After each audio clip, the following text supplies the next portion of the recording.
The Green Girl of Woolpit. Art and Story by Elke, Richter. Once I was the green girl of Woolpit, England.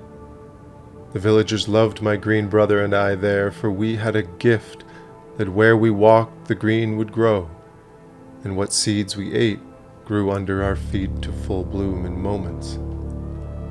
They believed we'd come from underground, and our skin had turned green there, but truthfully, I think we sprang from their love of this green place. They would offer us grains, fruit, and their worship, and in return, we would walk their fields to grow their wheat and their grass. For hundreds of years we walked the lands of Woolpit, blessing it with their green and living with the people who loved us. One day, though, the people began to leave and to change. Chastised by men in black robes and later men of science, they stopped leaving us their offerings and began to drift toward the cities of smoke and chaos, until the few that remained barely remembered the green girl and the green boy. We grew weaker, until my brother faded to green vapor in my arms, and I was left alone to walk the lands and make them green. Through countless seasons I walked the land alone. No villagers, no brother, neither human nor goddess. Then one day a handsome man appeared, as they generally do in tales like these, and told me that he had long heard stories of me and was, of course, deeply in love with me. He told me he wanted to take me to a land across the sea, where people who lost their fields here would be given new land to till for queen and country, to settle and make tame. We would be married and live a life away from my grief, away from the cities that took my people and my green brother. I would never again have to walk the land alone, for he would do it with me. Like a fool, I believed his tales and left my land of grief and green. We crossed the sea, he in his suit and I in a large hat with a veil to cover my green. The ship belched clouds of smoke across the endless sky, and I felt ill to be so far from earth. When we crossed land on a massive machine of steel that took us to a new place that looked like the sea too, with waves of grass as far as the eye could see and a deep blue dome of sky overhead. Under this deep blue sky he showed me a tall grayish house surrounded by dug-up soil, stark brown against the untouched grass that surrounded it. "This is my house," he said, "built by me. And these are my fields, you see, that I've tilled myself." I smiled with my green teeth and asked when we would be married. He smiled back, white teeth glowing, and pushed me into the house and locked the door.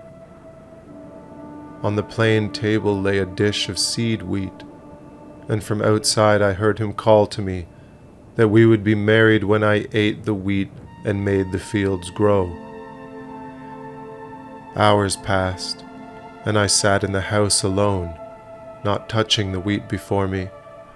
When he saw I would not eat the seed wheat, he wrenched my jaw open and forced the wheat in. My green teeth broke, and the blood mixed with the wheat in my belly. He took my arm and pulled me outside and stood me in the field. "Walk," he said. When I refused to walk, he dragged me across the field. My fingers twisted and broke in his grip, and then my arm too, and I wept as the green wheat began to grow behind me, as he made me walk across the field for hours on hours. After the field was planted, he took me up the stairs and placed me in the attic, and then locked the door behind him. I lay in the attic and watched from a small diamond-shaped window as seasons passed. Autumn came with geese calling across the sky, followed by winter in its glittering brightness. As spring thawed, I prepared myself to once again walk the fields as I watched the man plow furrow after furrow. Soon aided by muscular men from other foreign lands, when he no longer wanted to break his own body, Then, as spring turned to summer, I walked the fields for days at a time, until the whole land was covered in a sea of waving green wheat, and I would wait for the moment at the end of it all where I felt a whisper of my brother caught on the green-scented wind. And then I would go back up to the attic again, where he was careful to never let any seed but wheat within my grasp for fear I would use them against him. Years passed like this. The man aged, and I remained docile in my attic with my broken green teeth and bones to remind me of what would happen if I ran. And where would I go, with my home across the sea? I paled in the attic, until the only green left was a slight tinge to my fingernails. One fine spring morning, my attic door opened and the now old man threw seed wheat into my attic. "Eat it," he commanded, and stood and watched until I did. As I picked through the wheat, I saw a strange seed, and I knew it was not wheat. Hidden slightly from his gaze at last by the cataracts that started to cloud his piercing eyes, I swept it into my pocket and knew that things would change. We walked down the rickety stairs into the splendor of English china, mahogany wood, and beautiful wallpaper that my labor had given him, and out into the May day. Bluish-gray clouds were darkening across the sky, the air electric with a coming storm, and the mugginess felt good on my dry skin. As a crack of lightning split the horizon, I pulled the seed from my pocket and ate it.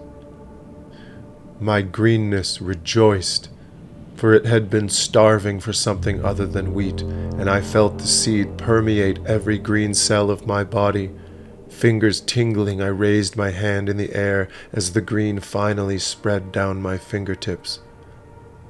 Before the man could shout, I turned with my ever-verdant eyes and screamed loudly the rage I had from my colorless life of colonial service. Throwing my hands out, a long, spindly green plant with purple bellflowers sprouted from my hands, my feet, my eyes, and my mouth, following my keening rage toward the man. His flesh barely resisted as the bellflower drove into him, burrowing into his stomach and then bursting out of his eyes, ears, and nose.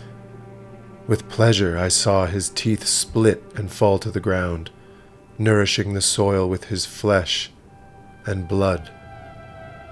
Like mine once did, his fingers twisted and snapped and his rib cage burst open. Mangled and muffled cries came from the mass of flesh and plant and flower that merged into something inhuman and ancient. "You're my green man now," I cried into the thunderstorm, watching as his body lay twitching, then still in the dirt. Scarlet blood glowed against the green and the purple of the flowers and stained the turned-over soil beneath his body.